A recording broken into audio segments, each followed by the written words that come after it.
ஒரு அழகான கிராமத்துல ஒரு கைவிடப்பட்ட கோவில் ஒன்னு இருக்கு. அந்த கோவில சுத்தி எப்பவுமே வினோதமான சத்தமும் அழற சத்தமும் கேக்குதுன்னு சொல்றாங்க. இதெல்லாம் உண்மையா பொய்யா, இதெல்லாம் எதனால தொடங்குச்சு அப்படின்னு 2 ஃப்ரெண்ட்ஸ் போய் பாக்குறாங்க. அவங்க கண்டுபிடிச்சாங்களா இல்லையா அந்த பேய அழிச்சாங்களா அப்படின்னு இந்த கதையில பார்க்கலாம்.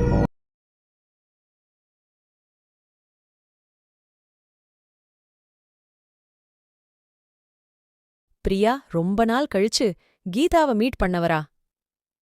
கீதா பிரியா கிட்ட எப்படி இருக்க, நம்ம ஊர்ல எல்லாரும் எப்படி இருக்காங்க அப்படின்னு கேக்குறா. அதுக்கு பிரியா, நம்ம ஊர்ல ஒரு பெரிய பிரச்சனை, அந்த பாழடைஞ்ச பழைய கைவிடப்பட்ட கோவில்ல நைட் டைம் ஆனா வினோதமான சத்தமும் அழற சத்தமும் கேக்குதுன்னு சொல்றாங்க அப்படின்னு பிரியா சொல்றா. இங்க அது பத்தி பேசினா சரியா இருக்காது, நான் சொல்ற இடத்துக்கு நீ வா, நான் சொல்ற. நீ நிஜமாவா சொல்ற? உனக்கு எப்படி இது எல்லாம் தெரியும்? நான் வரேன், ஆனா நீ கண்டிப்பா என்கிட்ட உண்மையதான் சொல்லணும். சீதா பிரியா கிட்ட இங்க என்ன நடக்குதுன்னு இப்பயாவது சொல்லு. இந்த இடமே பார்க்க ரொம்பவே வினோதமா இருக்கு. அந்த கோவில் ஒரு சபிக்கப்பட்ட கோவில், அதுதான் இங்க நடக்கிற பிரச்சனைக்கெல்லாம் காரணம் அப்படின்னு பிரியா சொல்றா. அங்க போயிட்டு நம்ம சில பூஜையெல்லாம் பண்ணா அந்த ஆவிகளை விரட்டிடலாம். 2 பேருமே அந்த இடத்துக்கு போறாங்க. நான் கண்டிப்பா சொல்றேன், நீ வா அப்படின்னு கீதா சொல்றா. போய் பார்த்தா அவங்க யாகம் பண்ற இடத்துல சுத்தியும் பேய்கள் அவங்கள சுத்து போட்டுருச்சு. இத பார்த்த சீதா ரொம்பவே பயந்துட்டா. நம்மள சுத்தி ஒரே ஆவிகளா இருக்கு, நம்ம எப்படி இந்த பூஜை செஞ்சு முடிக்க முடியும் அப்படின்னு சொல்றா. வேற வழி இல்ல, நம்ம ஊர்ல இருக்கவங்கள காப்பாத்த இதை செஞ்சுதான் ஆகணும் அப்படின்னு சொல்றா.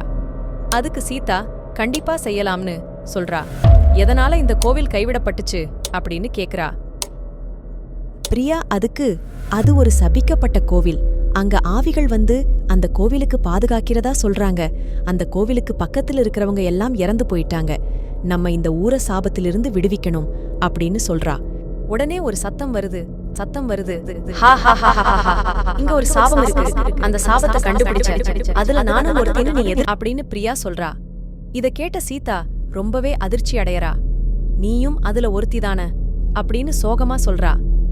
பிரியாவோட ஆவிய அடக்க மந்திரங்களை பயன்படுத்தி ஒரு வழியா பிரியாவை அழிச்சிட்டு வீட்டுக்கு போற வழியில அங்க ஒரு கல்ல பாக்குறா.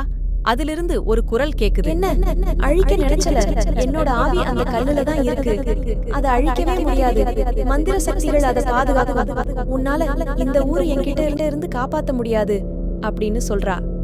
சீதா உடனே அந்த ஊர் பெரியவங்க கிட்ட போய் கேக்குறா. அவங்க அந்த கல் எடுத்துட்டு போய் புனிதமான ஆத்துல முழு நிலவு தெரியும் போது அத ஆத்துல போட்டா அந்த ஆவி அழிஞ்சிடும் அப்படின்னு சொல்றாங்க. இத கேட்ட பிரியா அந்த கல்லை எடுத்துட்டு போறா. ஆனா அந்த ஆவி பிரியாவை தடுத்துச்சு. ஆனா முயற்சி பண்ணி அந்த கல்லை எடுத்துட்டு போய் போட்டுட்டா. கள்ள ஆத்துல போட்டதும் ஒரு ஒளி வருது.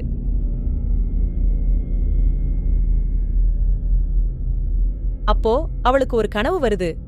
கனவுல பிரியா சீதா கிட்ட பேசுற மாதிரி இருக்கு. பிரியா சீதா கிட்ட என்ன அழிக்க முடியாது, அன்னைக்கு பண்ண யாகத்துல என்னோட சக்திய உன் மேல நான் புகுத்திட்டேன் அப்படின்னு சொல்றா. பிரியா கனவுல இருந்து எழுந்துகிறா. அட நான் என்ன பண்ணிட்டேன், இப்போ நான் எப்படி பிரியா கிட்ட இருந்து தப்பிக்கிறது?